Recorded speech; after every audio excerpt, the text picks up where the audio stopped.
Bum ba da bum bum bum now. What is up, y'all? Philyfli Show checking in here, kicking it at Right Way Production Studios, and it is finally UFC 300. Cannot wait for this card.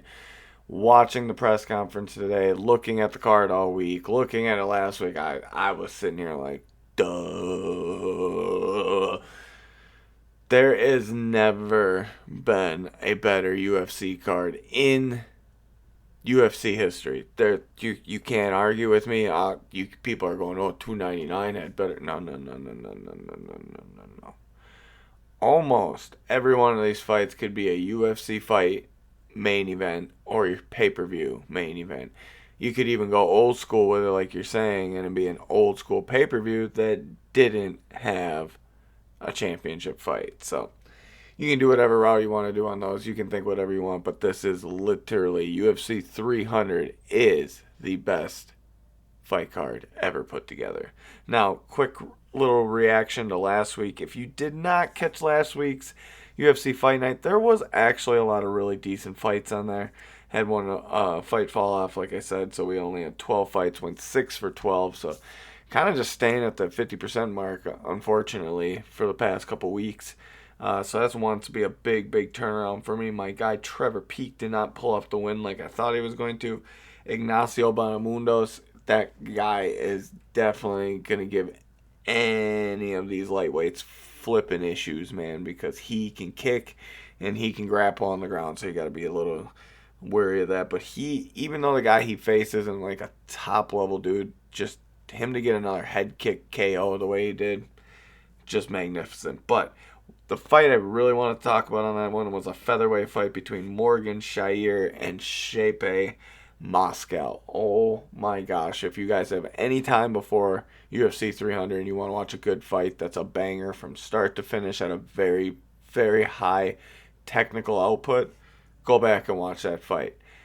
Even though the judges didn't score it completely even, that fight was I didn't know who won that fight. All I did was sit back in amazement and watch that fight. But guess what, y'all? We're jumping into UFC 300 because I want a decently, reasonably quick show. I don't really want to push the 24-minute mark again.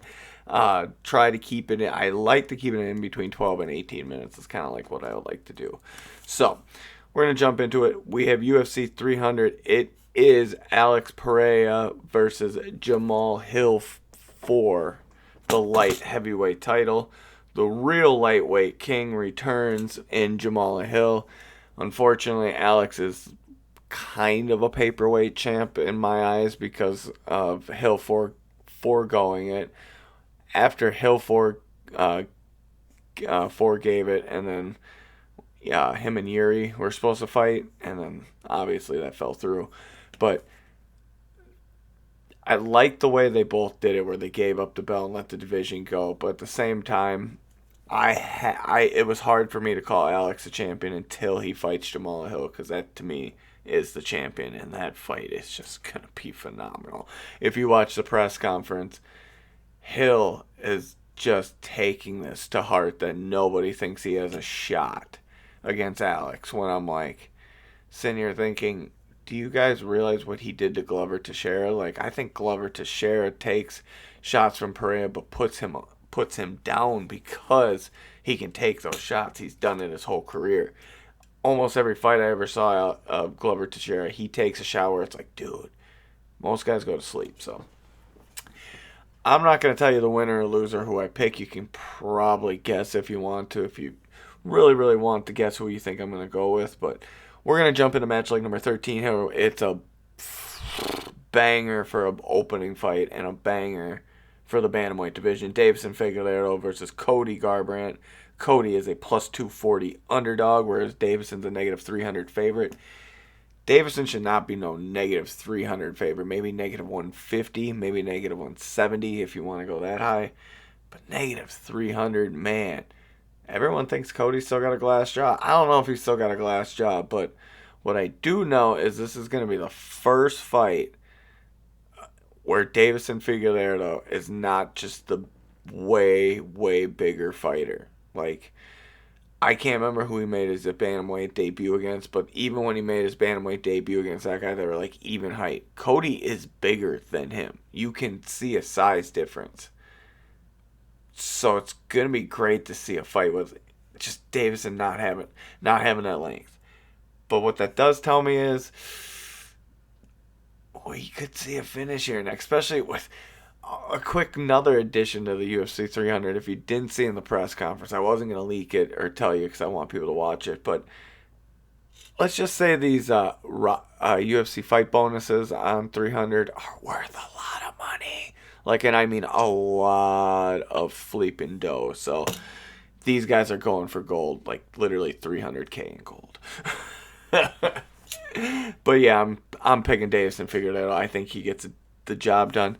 I'd almost say go with a finish, but I don't want to be disrespect Cody like that. I feel like he's come way back from being the guy who was getting knocked out in his 3 knockout losses that he had. But we're going to move forward here. Match like number 12, lightweight division. I want to say this guy's name. I might say it. We'll see here in about 20 seconds. I might say his nickname, but we have Bobby Green versus Jim Flippin' Miller. Man, I really want to say it, but I know I got buddies and stuff that listen to this podcast with their kids in the car, so trying not to have any bad words for when the kids in the car. But Jim Flippin' Miller, man, plus 150. Bobby Green negative 180. Look, Bobby's got them hands, man, and it's unorthodox, and he can land and he can go.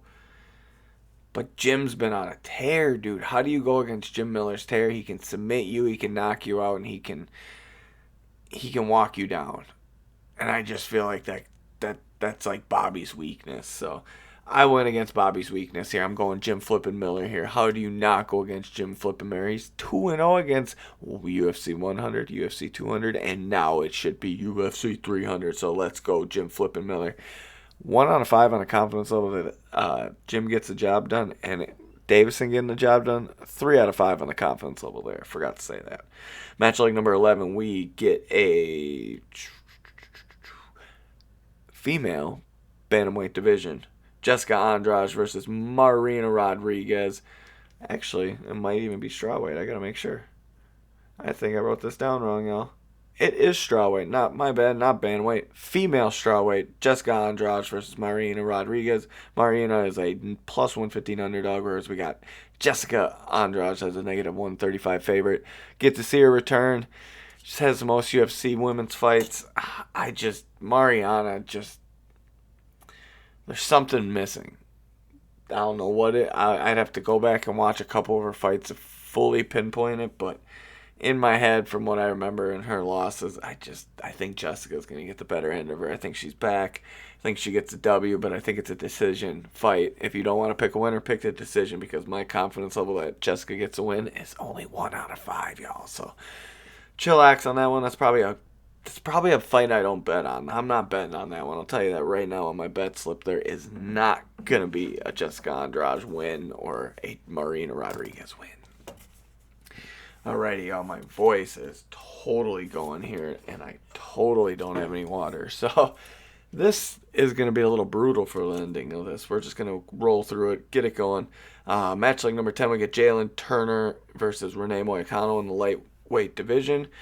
Jalen the Spider Turner is back. Negative 245 on Jalen, plus 200 on Renee Moicano. Dude, you can go whatever route you want on this. I like Jalen Turner's game a lot. Moicano tends to get in brawls, tends to get into a banger, and if you get in a banger with Jalen, you usually go nighty-night. So I'm going to pick Jalen just because they both can submit guys too, but the guys who get caught are usually the ones who like to stand and bang and actually get into the banger, and that's it. Jalen usually gets out of the trouble faster than he gets into it. So we're going Jalen Turner here with a big win. 1 out of 5 though on the confidence level. He gets his hand raised over Renee Moicano. All right, match like number 9, we get a featherweight fight between Sadiq Youssef and Diego Lopez. Look, plus 125 on Youssef, negative 150 on Diego.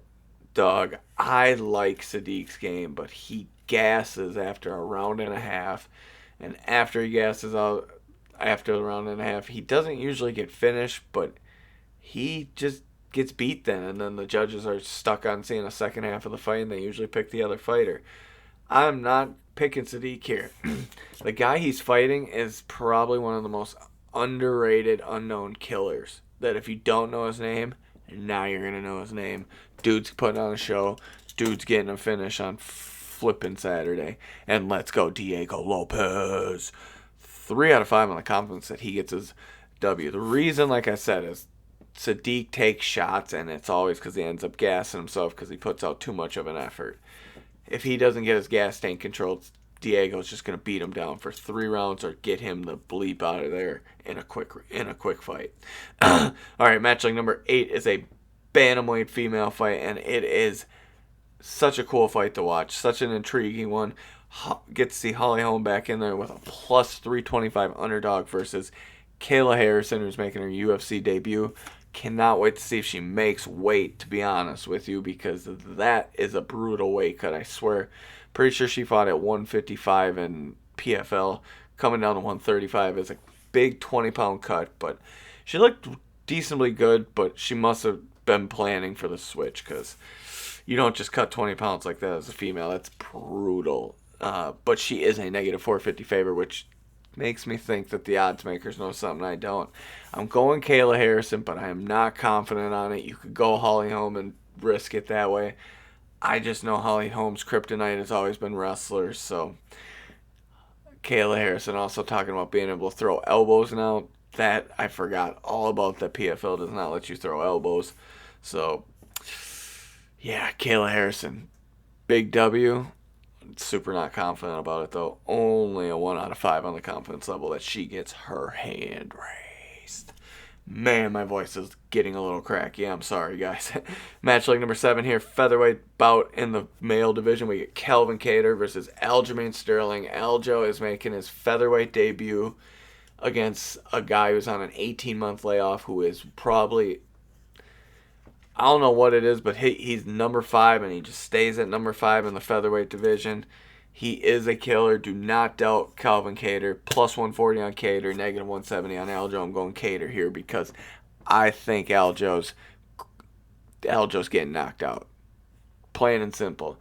He's going to go for takedowns. It's going to get stuffed because people don't even try to take Kattar down, even when they're grapplers, because they know that he's got great defense. So Aljo's going to go for it, get stuffed a couple times, and then it's going to be a stand-up fight and nighty-night, because those hands of Kattar are just as deadly as his grappling defense. So let's go Calvin Kattar. 2 out of 5, though, on the confidence level. Just because Aljo is a former champ, you got to give him the respect, but I just don't see it happening at featherweight for him. And the featured prelim bout is such a banger, you don't miss. Every fight is a banger here. But when I say this, do not skip these fights, man. You're going to miss out. Especially when 300K is on the line for bonuses. Light heavyweight fight between Yuri Prohaska, former champ, and Alexander Rashik, coming back from a 12-month layoff. Alexander Rashik, negative 115. Yuri, negative 105. It's a pick 'em. Pick your side. I'm going with the Samurai because that dude can fight. He had a little ring rust against Alex Periera. Gets caught after just dominating him, and then gets caught, and that's just very unfortunate. So, yeah, we're going Yuri Prohaska, but he's going to get a big dub and get back in there and be able to fight Jamahal Hill, and we'll see who the actual champ is of the light heavyweight division. Dun, dun, dun, dun, dun, dun, dun, dun, dun. Oh, that was a fun one. 3 out of 5 on the confidence level that Yuri gets his hand raised. All right, we jump to the main card. Unfortunate that this guy gets a main card slot. I'd rather see the Yuri fight in the main card slot, and I'd rather see these guys in feature prelim. Make more sense. But Bo Flippin' Nickel versus Cody Brundage. Cody Brundage plus 1,000. Bo Nickel negative $2,500. I say stay away from this fight unless you're putting some money on Cody Brundage getting an upset, because I don't like putting this one on there, because if he did lose, that would kill so many parlays if you put a parlay with him. Most people are going to put this on every parlay slip just to get the extra couple bucks on there. Don't do it. Stay away from this fight. I don't know what's going to happen. Well, I do think I know what's going to happen, but I don't want to be wrong. So I'm going Bo Nickel here. 3 out of 5 on the confidence level that he gets his hand raised after the fight. Match like number 4 is a don't miss fight. Another banger. but it's a don't miss fight because we get Charles Do Bronx Oliveira versus Arman Tsarukyan. Tsarukyan is a negative 225 favorite, whereas plus 170 on Oliveira. Jump on that Oliveira stuff all day. Look, Arman's great at wrestling. Arman's great at all this stuff, but has he fought a guy like Charles Oliveira? He fought Islam Makhachev when Islam was still learning his critique and his credentials. You're going to fight a superb Oliveira. Oliveira's getting a big win here, guys.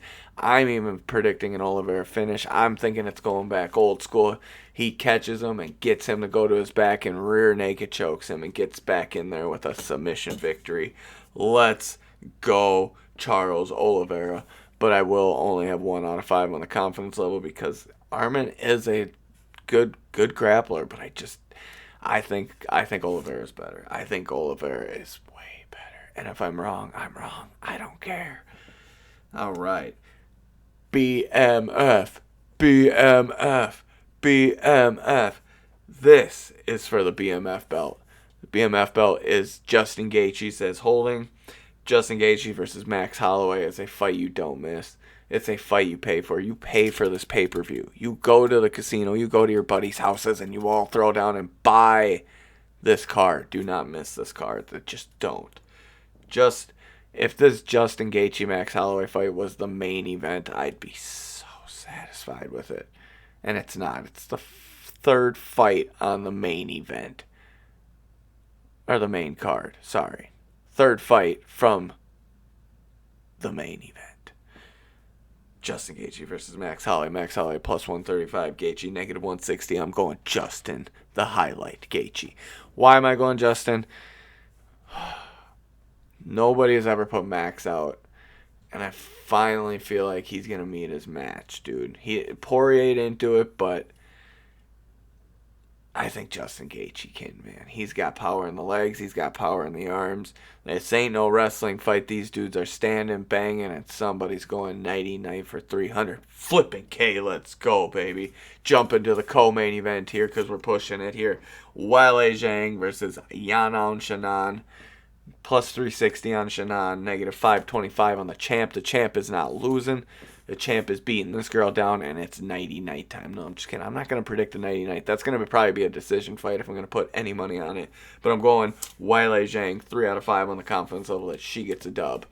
All right, main event. Little bit already jumped into it.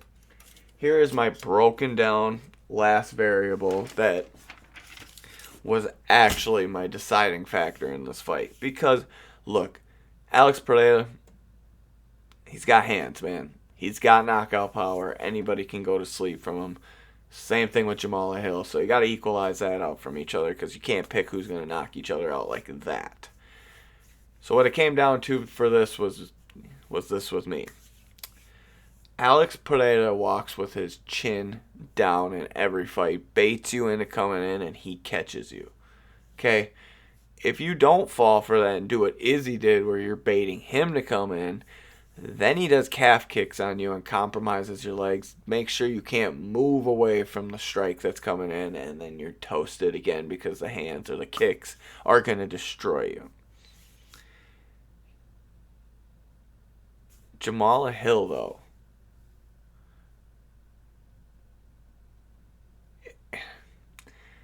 that's a deciding factor. I kind of gave it away. That's why I'm kind of just dumbfounded what I just said. So, Alex Pereira, if this stays at distance and they're sitting there striking with each other, he's not going to be able to take Jamahal Hill. Okay, Jamahal Hill's just going to walk him down, have too many punch combinations for him with too much power in those punch combinations, be an ugly night. But if Alex lands one of those kicks and compromises the leg at all, one time, let's just say it starts out, he throws the first calf kick, and it's a little bit, just a little compromise where it's like an instant bruise. Hill can't get out of that. Hill might be able to try to walk through it because he's a man and he's a dog, but it's a bad night, and that's how you get caught, and that's how you go to sleep from Pereira. So, my deciding factor goes down to I think Jamahal Hill's power is going to be too much for Pereira because he walks with his chin down. He's going to be too cocky and confident. And you don't do that against Jamahal Hill. You tuck that chin because that boy can stand and bang. So pick Jamahal Hill with the plus 115, whereas Periera is a negative 130 if you want to go that route. But Hill is getting his title back. And this is the end of the Philyfli Show. Shout out to Right Production Studios for always making this happen. And we will see you next week with another UFC event. Peace out.